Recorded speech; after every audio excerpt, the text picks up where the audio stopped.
नमस्कार, जय हिंद दोस्तों। स्वागत है आपका आपके अपने YouTube channel quick revision classes पर। आज के इस वीडियो में हम करने वाले हैं ऊर्जा, बेसल उपापचय, एनर्जी और बेसल मेटाबॉलिज्म से संबंधित टॉपिक को कंप्लीट करेंगे।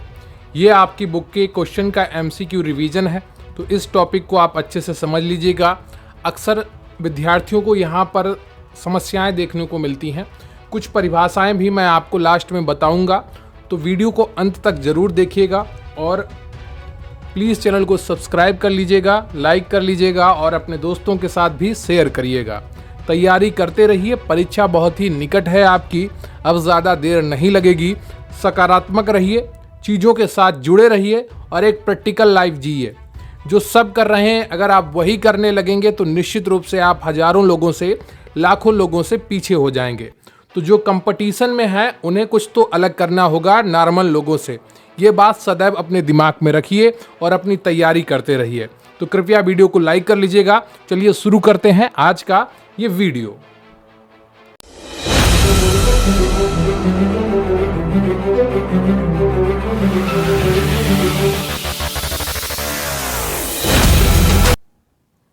तो आपका पहला प्रश्न है कि मानव शरीर में ऊर्जा की आवश्यकता होती है, तो इसका शरीर के आकारिक संरचना के लिए या शारीरिक गतिविधियों के संचालन के लिए या अच्छे स्वास्थ्य को बनाए रखने के लिए या डी उपयुक्त सभी। तो उपयुक्त सभी बिल्कुल सही उत्तर है। शरीर की जो संरचना है उसको बनाए रखने के लिए, शारीरिक गतिविधियों के संचालन के लिए, जैसे हम सांस लेते हैं, चलते हैं, सोते हैं, बात करते हैं, तो इन सब में ऊर्जा लगती है। तो ऊर्जा का उपयोग करता है शरीर। हमारे शरीर के जो स्वास्थ्य है उसको भी अच्छा बनाए रखने के लिए ऊर्जा की आवश्यकता होती है। ऊर्जा एक तरीके से हमारे शरीर का फ्यूल है जिसे हम यूज करते हैं। तो उपयुक्त सभी बिल्कुल सही उत्तर है। मानव शरीर में ऊर्जा की आवश्यकता शरीर के आकार, शारीरिक संरचना और लंबे समय तक अच्छे स्वास्थ्य के अनुरूप आवश्यक और वांछनीय शारीरिक गतिविधि को स्तर को बनाए रखने के लिए होती है। क्लियर है आपको? तो आप समझ गए होंगे। अगला प्रश्न है आपका कि निम्नलिखित में से ऊर्जा के स्रोत हैं। तो आपको पता है कि कार्बोहाइड्रेट्स आपके ऊर्जा का स्रोत है, वसा ऊर्जा का स्रोत है और प्रोटीन ऊर्जा का स्रोत है। तो मनुष्यों के चयापचय और शारीरिक कार्यों के लिए ऊर्जा भोजन और उसके सूक्ष्म पोषक घटकों कार्बोहाइड्रेट, वसा, प्रोटीन से प्राप्त होती है। तो कार्बोहाइड्रेट, वसा, प्रोटीन ये आपके मुख्यतः ऊर्जा के स्रोत हैं और इन्हीं से सबसे ज़्यादा शरीर को ऊर्जा मिलती है। तो कमेंट करके बताइएगा कि इन तीनों से कितने कैलोरी ऊर्जा प्राप्त होती है। अगला प्रश्न है आपका कि निम्नलिखित तथ्यों पर विचार कीजिए। वसा और कार्बोहाइड्रेट आहार ऊर्जा के मुख्य स्रोत हैं, या प्रोटीन भी ऊर्जा का स्रोत है लेकिन सीमित मात्रा में। वसा से सर्वाधिक ऊर्जा प्राप्त होती है। वसा से प्रति ग्राम 9 किलो कैलोरी ऊर्जा प्राप्त होती है। तो इसका सही उत्तर क्या हो जाएगा? इसका सही उत्तर आपका डी है, उपयुक्त सभी, यानी कि सही सभी जो तथ्य दिए गए हैं वो सही है। वसा और कार्बोहाइड्रेट आहार ऊर्जा के मुख्य स्रोत हैं। वसा से सर्वाधिक ऊर्जा 9 किलो कैलोरी प्रति ग्राम प्राप्त होती है, जबकि कार्बोहाइड्रेट और प्रोटीन से 4 किलो कैलोरी प्रति ग्राम ऊर्जा प्राप्त होती है। प्रोटीन आहार ऊर्जा का सीमित स्रोत है। क्लियर आपको?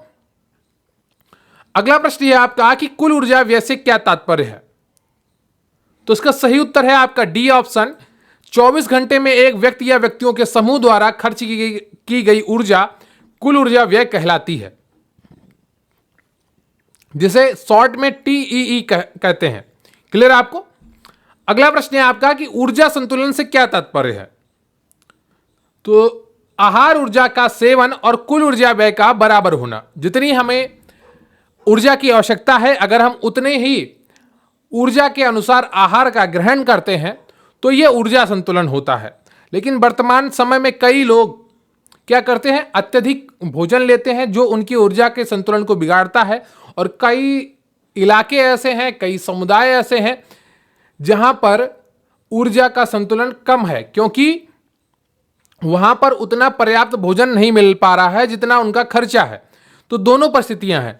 जब ऊर्जा का संतुलन बढ़ता है, मतलब जब आप आवश्यकता से अधिक ऊर्जा ग्रहण करते हैं तो आपके शरीर में फैट इकट्ठा होने लगता है, वसा एकत्रित होने लगती है, फिर आपका वजन बढ़ता है।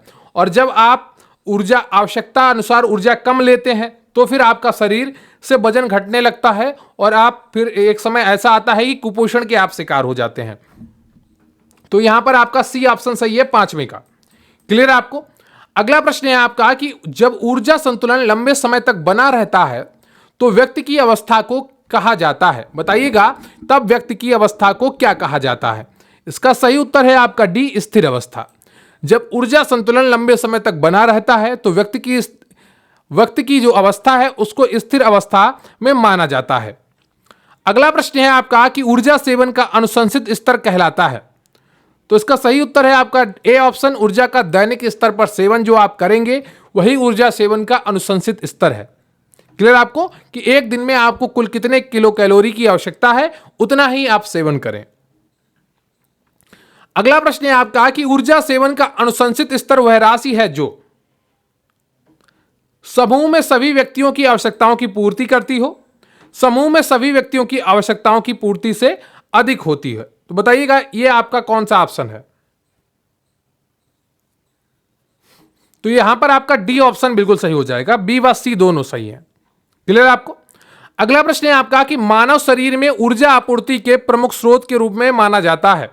तो इसका सही उत्तर है आपका डी, कार्बोहाइड्रेट। सबसे अधिक ऊर्जा जो हम शरीर हमारा ग्रहण करता है वो कार्बोहाइड्रेट से ग्रहण करता है। ग्लूकोज ऊर्जा प्राप्त करने के लिए मानव शरीर द्वारा उपयोग किया जाने वाला प्रमुख रासायनिक तत्व है। ग्लूकोज की प्राप्ति कार्बोहाइड्रेट के टूटने से होती है, इसलिए कार्बोहाइड्रेट मानव शरीर के लिए ऊर्जा का प्रमुख स्रोत है। क्लियर है आपको? अगला प्रश्न है आपका कि खाद्य पदार्थों में उपस्थित ऊर्जा के मापन हेतु कैलोरी शब्द का प्रयोग सर्वप्रथम किसके द्वारा किया गया था? इसका सही उत्तर है आपका ए ऑप्शन, W.O. एटवाटर। किसने किया था? W.O. एटवाटर ने खाद्य पदार्थों में उपस्थित ऊर्जा के मापन हेतु कैलोरी शब्द का प्रयोग सर्वप्रथम किया था।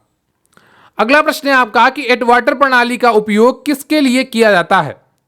तो इसका सही उत्तर है आपका सी ऑप्शन, खाद्य पदार्थों में उपस्थित ऊर्जा के मापन हेतु एटवाटर प्रणाली का प्रयोग किया जाता है। तो एटवाटर प्रणाली का प्रयोग खाद्य पदार्थों में उपस्थित ऊर्जा की गणना के लिए किया जाता है। इस प्रणाली का विकास W.O. एटवाटर ने किया था। किसने किया था? W.O. एटवाटर ने किया था।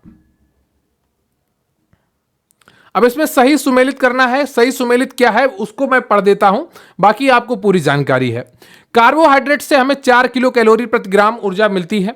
वसा से हमें 9 किलो कैलोरी प्रति ग्राम ऊर्जा प्राप्त होती है, जबकि प्रोटीन से हमें 4 किलो कैलोरी प्रति ग्राम ऊर्जा प्राप्त होती है। वहीं अल्कोहल से 7 किलो कैलोरी प्रति ग्राम ऊर्जा हमें प्राप्त होती है। अगला प्रश्न है आपका कि ऊर्जा का प्राथमिक स्रोत कौन सा है? तो ऊर्जा का प्राथमिक स्रोत सूर्य का प्रकाश है। जितने यहां पर दिए गए हैं उनमें ऊर्जा का प्राथमिक स्रोत सूर्य का प्रकाश है। हम जिस ऊर्जा का अपने शरीर में प्रयोग करते हैं उसका प्राथमिक स्रोत सूर्य का प्रकाश है। क्लियर आपको? अगला प्रश्न है आपका कि निम्न में से सत्य कथन पहचानिए। पौधे के हरे पत्ते सूर्य के प्रकाश की उपस्थिति में प्रकाश संश्लेषण की क्रिया करते हैं। बिल्कुल सही उत्तर है। जीव जंतु सीधे तौर पर सूर्य की ऊर्जा का प्रयोग नहीं कर सकते हैं। यह भी सही है। पौधे प्रकाश ऊर्जा का प्रयोग अकार्बनिक तत्वों द्वारा कार्बनिक यौगिक का निर्माण करते हैं। यह भी सही है। तो डी ऑप्शन आपका बिल्कुल सही है। अगला प्रश्न है आपका कि निम्न में से किस तत्व की मात्रा हमारे आहार में सर्वाधिक पाई जाती है? तो सही उत्तर है आपका एक, कार्बोहाइड्रेट। ये मैं पहले भी आपको बता चुका हूं कि कार्बोहाइड्रेट, वसा और प्रोटीन ये तीन हमारे ऊर्जा के प्रमुख स्रोत हैं, जिसमें कार्बोहाइड्रेट से हमें सर्वाधिक ऊर्जा प्राप्त होती है हमारे शरीर को। अगला प्रश्न है आपका कि शरीर में भोजन से किन क्रियाओं के उपरांत पोषक तत्वों से ऊर्जा विभक्त होती है?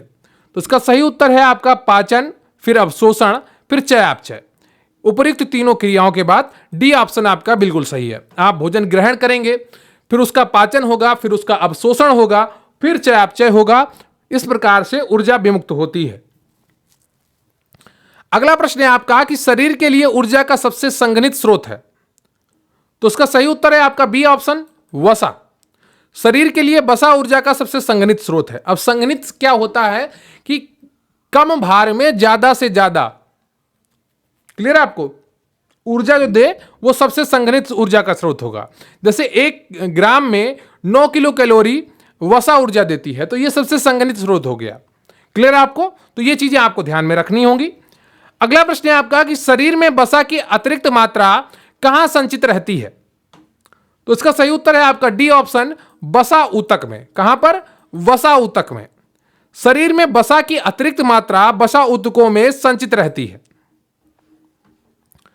अगला प्रश्न है आपका कि भोजन के चयापचय के बाद ऊर्जा विमुक्त होती है, इसके लिए ग्लूकोज का ऑक्सीकरण होता है, अंततः ऊर्जा किस रूप में उत्पन्न होती है?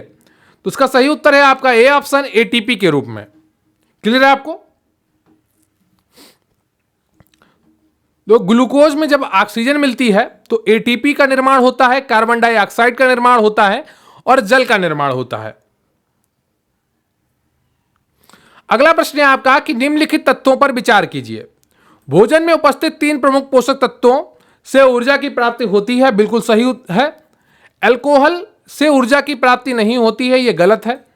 जल, रेशा, विटामिन एवं खनिज लवण ऊर्जा के स्रोत नहीं है।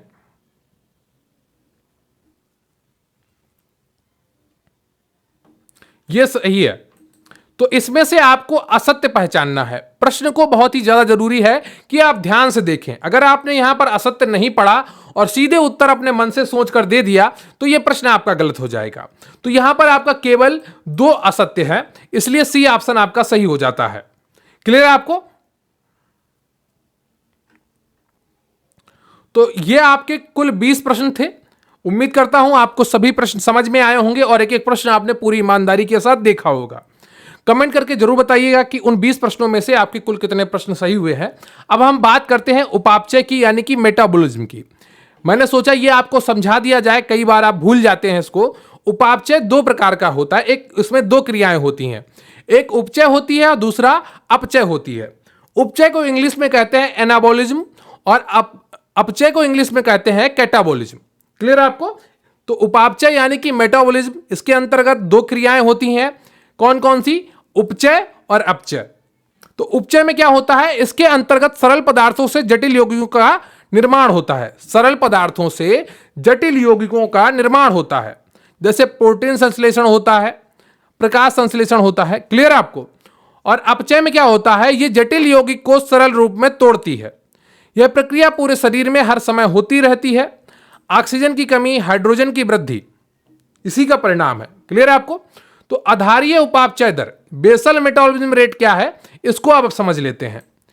यदि कोई व्यक्ति पूर्ण शारीरिक तथा मानसिक विश्राम की स्थिति में हो, जागृत अवस्था में हो, लेटे हुए हो एवं भोजन के लिए कम से कम 12 घंटे हो चुके हो, तो उपरोक्त अवस्था में किसी व्यक्ति के द्वारा जूल घंटा बॉडी मास या जूल आवर केजी में ऊष्मा की कितनी मात्रा उत्पन्न की जाती है या काम में ली जाती है, उसे आधारीय चयापचय दर कहते हैं। शरीर के जीवित रहने के लिए अनिवार्य न्यूनतम जीवन शक्ति की आवश्यकता होती है, उसे आधारीय चयापचय दर कहते हैं।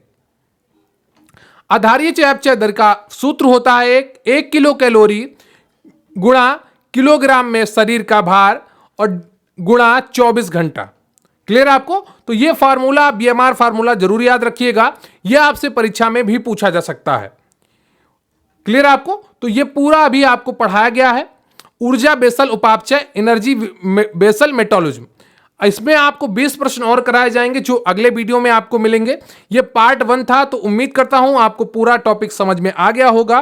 तो कृपया वीडियो को लाइक कर लीजिएगा, चैनल पर नए हैं तो चैनल को सब्सक्राइब कर लीजिएगा। तैयारी करते रहिए, एग्जाम डेट बहुत ही जल्दी आने वाली है आपकी, और बिल्कुल भी चीजों को टालिए नहीं। जो लोग हिम्मत हार के बैठ गए हैं उनको कुछ नहीं मिलने वाला है। आप लगातार जुड़े हुए हैं अपने सिलेबस के साथ, आपको बहुत सी चीजें याद हो चुकी होंगी। अब यही संघर्ष का समय है, यही मेहनत का समय है। जो यहां पर हार मान लेगा, जो यहां से भाग जाएगा, वो फिर बहुत पीछे छूट जाएगा, उसे फिर सफलता नहीं मिलेगी। सफल व्यक्ति वही है जो निरंतर लगातार अपने लक्ष्य के साथ जुड़ा रहे और अपनी तैयारी को मजबूत करता रहे। तो कृपया वीडियो को लाइक कर लीजिएगा, चैनल पर नए हैं तो चैनल को सब्सक्राइब कर लीजिएगा। थैंक यू वेरी मच, बहुत बहुत धन्यवाद आपका, और कमेंट करके बताइएगा कि ये क्लास आपको कैसी लगी। जय हिंद,